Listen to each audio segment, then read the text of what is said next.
কি অবস্থা তোমাদের? কেমন আছো তোমরা? আমরা যদি আজকের ম্যাচ নিয়ে কথাবার্তা বলতে যাই, যে অ্যাথলেটিকো মাদ্রিদ ভার্সেস বার্সেলোনা, এই ম্যাচটা ভাই, বিশ্বাস করো, বিশ্বাস করো, আমাকে একবার বিশ্বাস করো, এই ম্যাচটাকে দুই ভাগে ভাগ করা যায়। দুই ভাগে ভাগ না, দুই ভাবে ডিসক্রাইব করা যায়।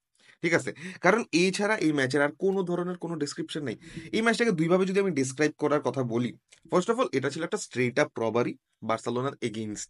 ঠিক আছে? যে একটা টিম, দুইটা টিমের মধ্যে খেলা, বার্সেলোনা অ্যাথলেটিকো মাদ্রিদ, একটা টিম অ্যাথলেটিকো মাদ্রিদ যার কোচ নিজে এসে বলে যে বার্সেলোনা অ্যাওয়ে গেম কিভাবে জিতা লাগে সেটা আমি জানি না, তার আন্ডারে তার টিম কখনো বার্সেলোনা অ্যাওয়ে গেম জিতে নেয়। সে যখন এই জিনিসটা ওপেনলি বলে, আর এরকম একটা ম্যাচে যেখানে বার্সেলোনা সব করতেছে, বার্সেলোনা একমাত্র টিম মাঠের মধ্যে যারা কিনা এফোর্ট দিতেছে, যারা কিনা দৌড়াইতেছে, যারা কিনা চান্স ক্রিয়েট করতেছে, গোলেও শট নিতেছে, একটা চেষ্টা আছে। ঠিক আছে, ফার্স্ট হাফ খুবই ভালো গেছে, একটা চেষ্টা আছে।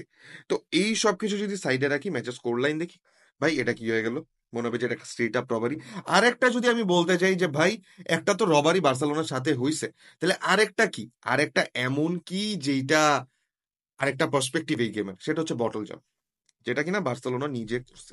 বার্সেলোনা নিজে সাইদা গিয়া বটল হয়ে গেল এই ম্যাচটার মধ্যে।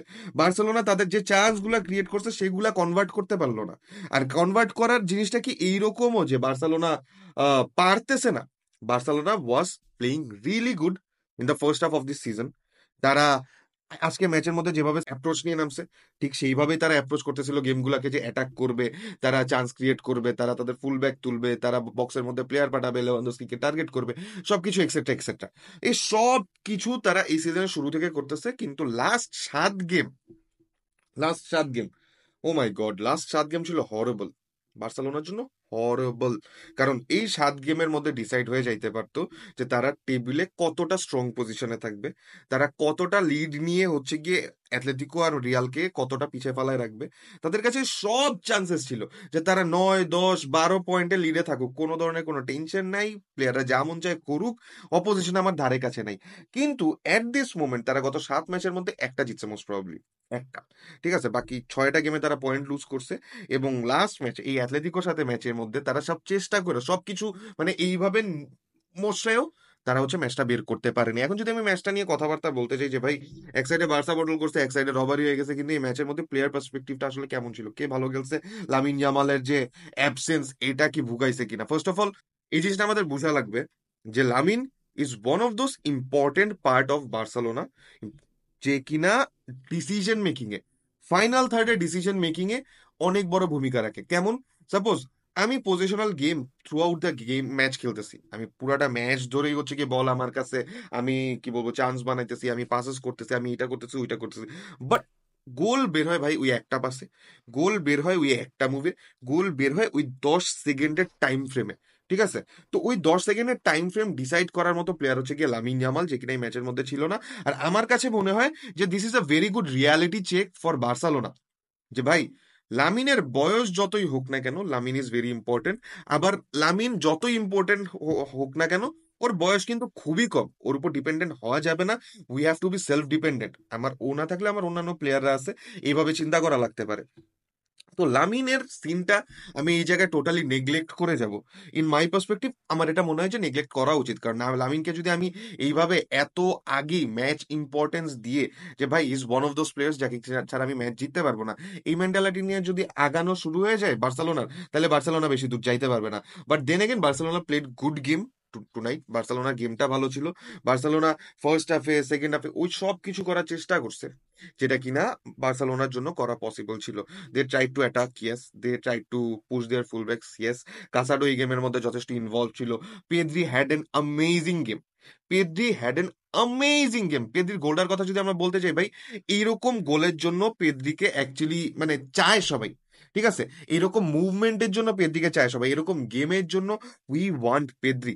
পেদ্রি যে কি বলবো, যে এই যে লালিগা, লালিগা না, ওয়ার্ল্ড ফুটবলের যে নিউ জেনারেশন অফ মিডফিল্ডার্স, আমি যদি বলতে চাই মুসিয়ালার কথা, পেদ্রির কথা, বেলিংহামের কথা, কোল পালমারের কথা, হুএভার ইউ টক অ্যাবাউট, এই যে নতুন generation of midfielders, this are elite, this players are elite. তো এরা যখন নিজেদের ফুল পোটেনশিয়ালে গেম ডিসাইডিং ম্যাচের মধ্যে পারফর্ম করবে, তখনই হাইপটা জমবে যে আচ্ছা ঠিক আছে, যাদেরকে নিয়ে হাইপ করতেছি দে আর পারফর্মিং নাও। তো পেদ্রির আজকের গেমটা ছিল ওই রকম। আর আমার কাছে মনে হয় যে ভাই, পেদ্রিরা দরকার হলে তুমি অ্যাথলেটিকো মাদ্রিদে পাঠায় দাও, for this only one match, যে ভাই এই ম্যাচটা পেদ্রি যেরকম ফুটবল খেলছে, he doesn't deserve to lose, doesn't deserve to lose. মানে পেদ্রিকে তুমি কোনোভাবে বলতে পারবে না এরকম একটা গেম খেলার পরে একটা মানুষের তার টিম হাইরা গেছে, সম্ভবই না। তো আমি যদি অন্যান্য প্লেয়ারদের কথা বলতে চাই, কুন্ডের মোটামুটি ভালো একটা গেম ছিল, ডিসেন্ট পারফরমেন্স। দেন যদি আমি বাল্ডের কথা বলতে চাই, আমার কাছে ওর একটু স্লো লাগছে, ট্র্যাক ব্যাক করতেছে না, এফোর্ট দিতেছে না, এটাকেই উপরে উঠে বসে আছে।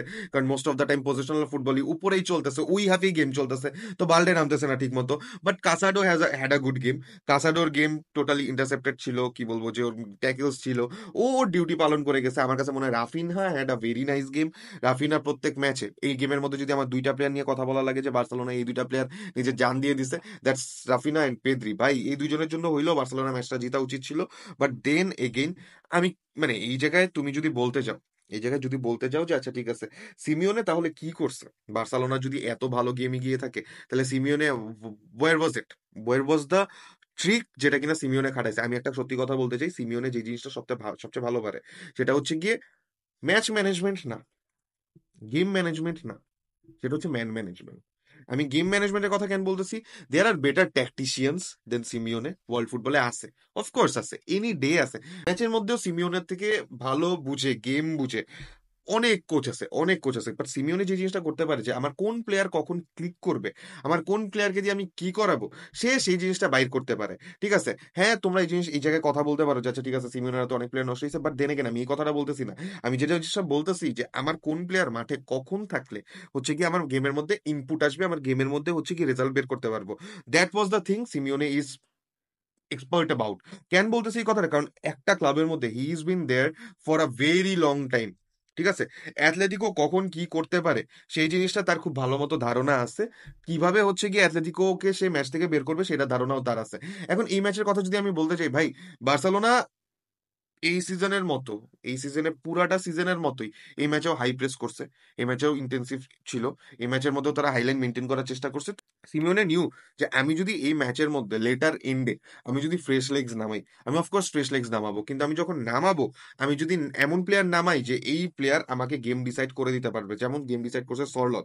ঠিক আছে, সরলতকে ক্রস করছে মুলিনা, বোথ দ্য প্লেয়ার্স যারা কিনা অ্যাটাকিং হাফে এক্সট্রা একটা বুস্ট আপ দিতে পারছে, just because Barcelona was gassed out.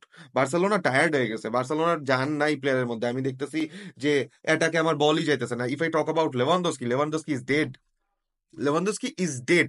এই শীতকালে লেভানডস্কি ঘুমাইতেছে, লেভানডস্কি ভাষায় দেখো কাছে চিন্তা করতেছে সকালবেলা আমার মজা নাচতে হবে, আমি ঘুমাই থাকি, আমি খেলতেই আসবো না। সে খেলতে আসেনি এই ম্যাচের মধ্যে, লেভানডস্কি কি খেলছে নাকি?